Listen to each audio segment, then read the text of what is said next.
Good morning. It is August 1st, 2026, and you are watching the One Gospel YouTube channel. And I'm Heath. I'm Holly. And we are going to continue on the Bible Caravan. It's one of our favorite things to do, isn't it, Holly?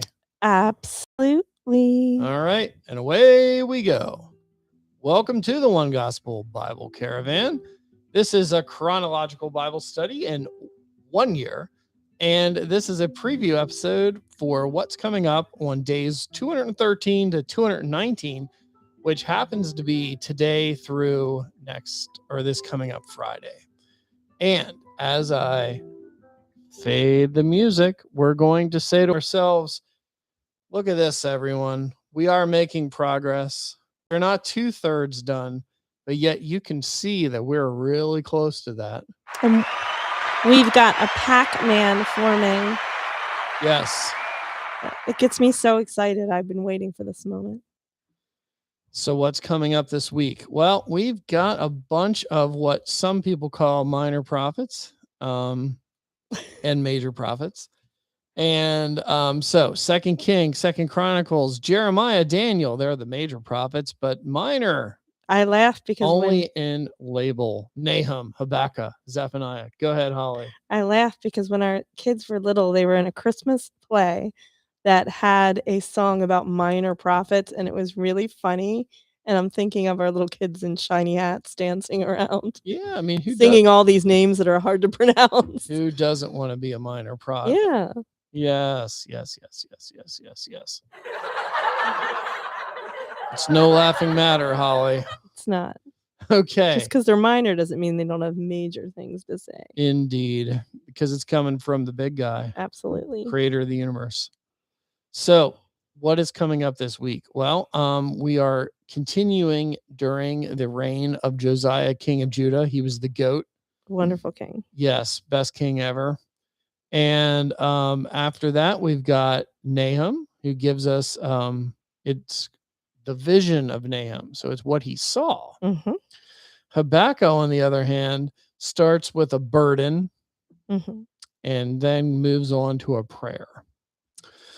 Zephaniah received the word of Yahweh, and it came in the days of Josiah, king of Judah.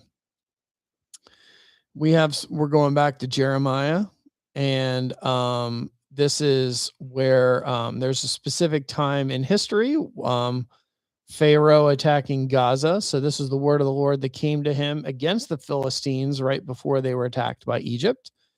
He continues to rail against Moab, and then we move to some other kings. Jehoahaz, Jehoiakim, Jeremiah speaks to him.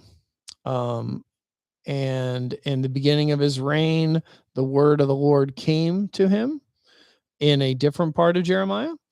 And then we see, sadly, Jehoiakim is forced to be underneath the boot of Nebuchadnezzar. Big name. Yes, under the boot of, and if I don't know, I don't have a booing thing. I need booing, so I really wish I had. So yes, you can just boo. Just tap for me. I'll boo. Yeah, when we hear Nebuchadnezzar, boo. Okay. Then we get to see some more Jeremiah talking, or the word of the Lord coming to him in the first year of Nebuchadnezzar. More Jeremiah during Jehoiakim. And you can see Jeremiah is jumping all over the place. Can't you see that, Holly? We're going from 25 to 36 to 45. Ping pong. So why do you think Jeremiah was written in non-chronological order, Holly? Because that's the way they wanted it to be. It's always the answer. Thank you, Holly. Or God wanted it that way. Yes, thank you. And look, we're back to Jeremiah 19. Yep. So I actually said that this might actually go with Jeremiah 14. So I'm not even sure that that's exactly where that should go chronologically, but that's, the sequence we were given. Daniel. Now we get to go to Daniel. because in the 3rd year of the reign of Jehoiakim, that's when Nebuchadnezzar came came to Babylon. I'm sorry, came to Jerusalem to start besieging it. Boo. Yeah. And so we're jumping back and forth, Daniel, Jeremiah, Got dreams. and that's where it ends. So we're not quite up to the destruction of Jerusalem, but we are right up to the edge because the besieging had begun. Yes. So next week we'll probably get to see its destruction, which is, sad. It's very sad. So in this upcoming group of readings, we're going to give you some things to think about. And we like to connect everything from the Hebrew Bible, the Tanakh, the Old Testament. I like to call it the Torah, the prophets, and the Psalms, because that's what Jesus called it. But I'm an outlier. You can use these other words. Those are fine words too. But we like to connect those things to specifically Jesus and the Gospels, but also the New Testament in large. Yes. At large. Hence one gospel. Hence, yes. Hence, we're starting with a quote by Paul. Yes, we are. In fact, this is a wild one, isn't it, Holly? Yes. Because it's quoted 3 times. Oh, that means it must be important. It must be important. Go ahead, Holly. Give us some words. 2:4. Behold the proud. His soul is not upright in him, but the just shall live by his faith. Romans 1:17. For in the righteousness of God, for in it the righteousness of God is revealed from faith to faith, as it is written, the just shall live by faith. So that first verse of quoting, he's focusing on righteousness, which is the first word, the just. Galatians 3:11. But that no one is justified by the law in the sight of God is evident, for the just shall live by faith.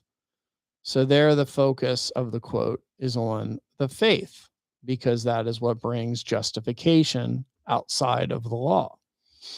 Hebrews 10:38. Now the just shall live by faith, but if anyone draws back, my soul has no pleasure in him. And I believe here that the focus potentially is on the living part, because it's how one is to live, and one should not be drawing back, or as they used to say in the olden days, backslide. Backsliding. Yeah. You remember that word, Holly? I do. Holly does. Did they? So, Holly, how did you pronounce Habakkuk? Habakkuk. Habakkuk. Oh, that's so cute.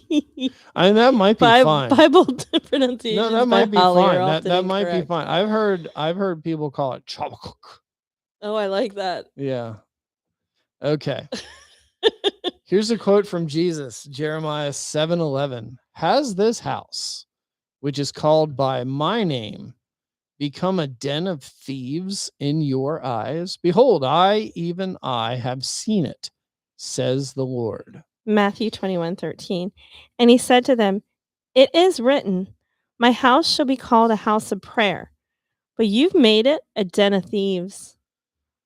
So the first temple has become a den of thieves. The second temple had become a den of thieves. Yes. Sounds like history was echoing itself. Repeating itself, yeah. And God did not like it.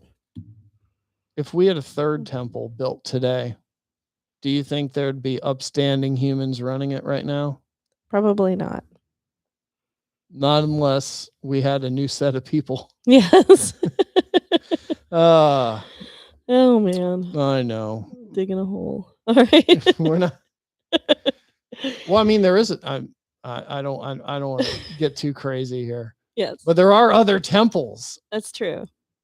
The question is, are we do we have faith in them? Right. Yeah. Anyway, we're not talking about that anymore. Yeah, let's just go back to references by Jesus. Yep. I'll let you pronounce the word. Habakkuk 2:11-12. For the stone will cry out from the wall, and the beam from the timbers will answer it. Woe to him who builds a town with bloodshed, who establishes a city by iniquity. Luke 19:40. But he answered and said to them, I tell you that if these should keep silent, the stones would immediately cry out. I see stones crying out and Yep. beams crying out too in Habakkuk. It's true. Woe to him who builds a town with bloodshed, who establishes a city by iniquity. Yep. I'm officially against that. Okay, caravan questions. These are rhetorical questions. Although Holly may choose to answer one per week, and Holly's favorite two. question, or two, yeah, it's hard to say. But these are things that you might think of while you're going through this week's reading or listening. You can listen to us. You can listen to us do the readings on our playlist. And there's fun pronunciations by Holly. Yes, and coughing. I like the coughing. That's always fun. Falling asleep. I like when Holly would start coughing and she walks away and I just keep reading. Yeah. So there's the big. We really need to do these over again.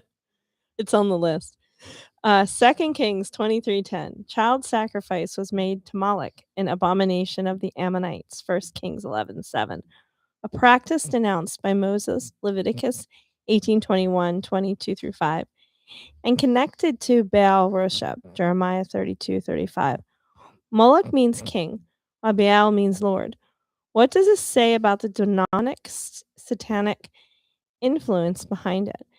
Do the meanings of deities' names suggest why kings of Israel and Judah might adopt their practices?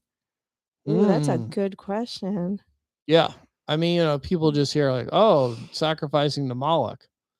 Yeah, but I mean, we don't speak that language. If in English you're like, we will be sacrificing our children to the king, that would obviously have a different connotation to you because you know that, okay, even if that's a name, the king, you know that it means a king. And so, really, when you look at child sacrifice throughout human history all around the world, because it happened everywhere, I wouldn't be surprised if it wasn't similar, that you were doing it actually to the local leader who is symbolizing some fake deity, demonic, satanic thing. It's possible. Holly says it's possible. Sounds like a Holly question. 2 Kings 23:25-26. Josiah was declared the best king of the Israelites. Oh man, that's bad English. Josiah was declared the best king the Israelites ever had because he turned to Yahweh according to all the law of Moses. Best ever. Yet this did not change the verdict against Judah, the judgment that was to come. Why is that?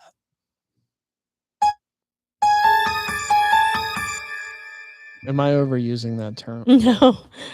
Jeremiah 7:12-14. How was Shiloh's fate different than Jerusalem?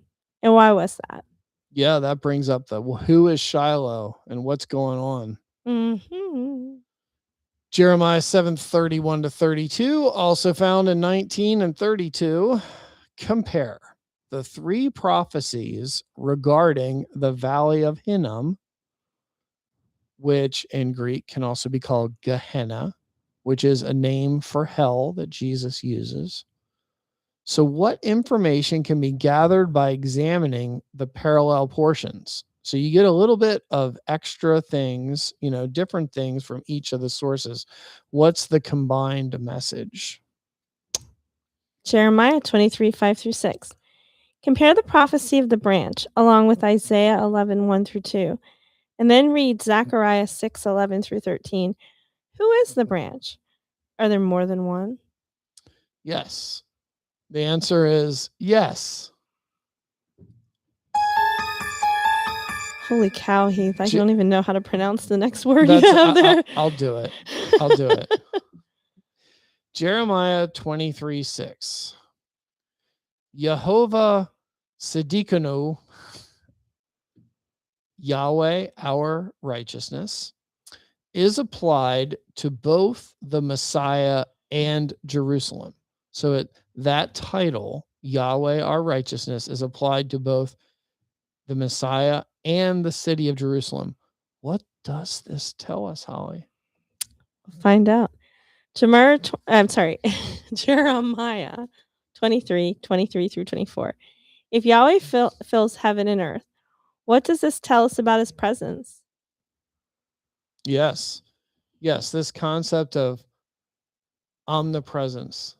What does that really mean? What are the implications of that? Mm-hmm. Okay, Jeremiah 36:4. Baruch recorded Jeremiah's divinely inspired words. He does it again in Jeremiah 45. But then Baruch added to those words after the first scroll was burnt. And we see that in Jeremiah 36:32. What do you think is happening here? Daniel chapter 2, 28 through 29, verse 47. Secrets or mysteries God reveals were later revealed to Jesus' disciples. See Matthew 13, Mark 4, Luke 8. Paul, 1 Corinthians, Ephesians, Colossians, Romans, and 1 Timothy 3, and John, Revelation 1. Does God still reveal mysteries today? I was going to do it. Should I do it? Yeah, there's a lot of controversy there. I did it. Daniel 2:44 to 45. The kingdom of God, previously described as a stone cut without hands earlier in that chapter. That kingdom will destroy the kingdoms of earth, symbolically represented in Daniel 2:35. So compare that to Matthew 21:44 and Luke 20:18. Zephaniah 1:14 through 18 describes the great day of Yahweh, a day of great wrath. Who may be hidden from this wrath? See Zephaniah 2:3 for an answer to that question of who may be hidden from that wrath. Okay, so let's make this study better together. Please pass on ways the law, prophets, and Psalms connect to Jesus. Please pass on other important cross references I did not provide. Please give me feedback on making the chronological sequence better because it can be better. In fact, Jeremiah 36:9 to 32, which takes place in the 5th year of Jehoiakim, should be after all the passages in the 4th year of Jehoiakim. That was pretty deep, wasn't it? That was. All right. Please share your questions.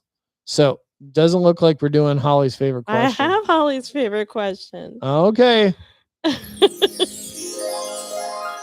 Holly's favorite question. All right. So it comes from Isaiah 58:6.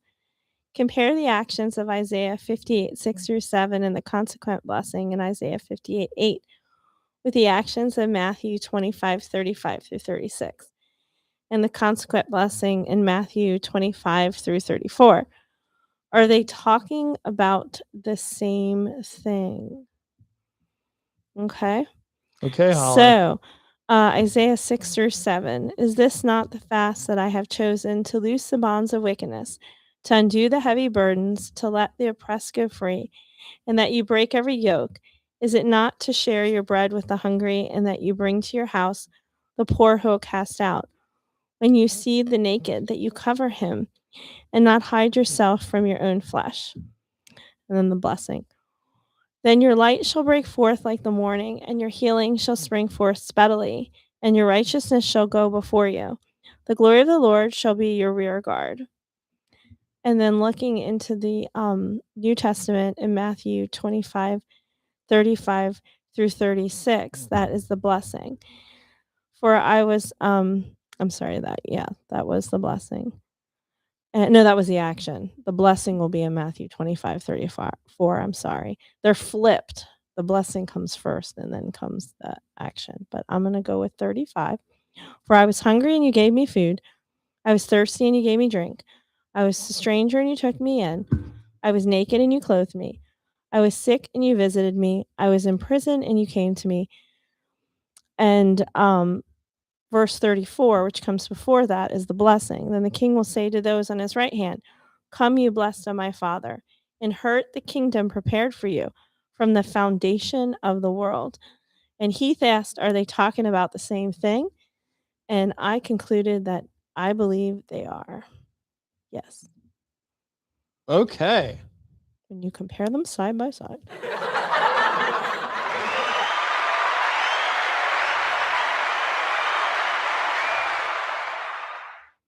All right, human beings. See you next week. It'll be recorded next week. It won't be live because Holly's going to be, out on the road partying somewhere. In Florida. But I will be back live with her in 2 weeks. So we bid you all adieu. God bless.